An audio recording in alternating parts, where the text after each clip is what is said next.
The Business of Dying: Myths, Markets, and Mortality. Death is one of the few universal experiences in human history. Yet, over the last century, Western society turned the process of saying goodbye into a high-pressure retail transaction. When a loved one passes, families are often thrown into emotional chaos. In those vulnerable moments, they're introduced to expensive traditions marketed as respectful, but which are actually surprisingly modern inventions. Take embalming, for example. Many believe it's legally required or preserves a body indefinitely. In reality, embalming was popularized in America during the Civil War simply to transport soldiers back home long distances.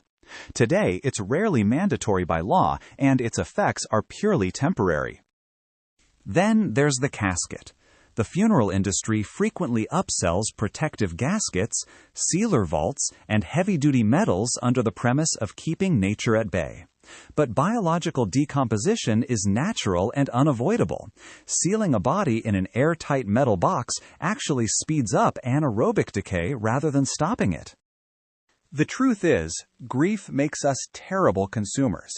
Federal regulations, like the FTC's funeral rule, were specifically created to protect families by allowing them to buy only the services they want and bring in outside caskets.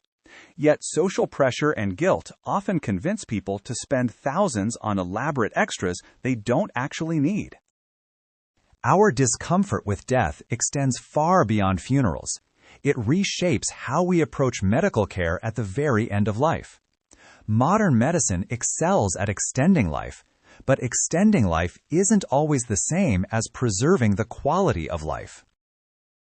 Because death is treated as a medical failure rather than a natural biological phase, many patients undergo invasive, painful procedures in ICU settings during their final weeks, often against what they would choose if fully informed.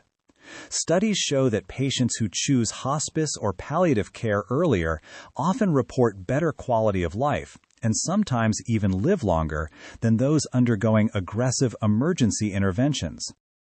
So what's the alternative? It starts with breaking the silence. Movement toward green burials, where bodies decompose naturally without toxic chemicals, and clear advance medical directives are empowering people to take back control. Having honest conversations with loved ones about end-of-life wishes before a crisis hits removes the burden of guilt from grieving families. Death is inevitable, but spending thousands on artificial preservation or fearing the end doesn't have to be. Accepting mortality isn't morbid. It's the best way to honor life while we still have it. Talk to your loved ones about your end-of-life preferences today.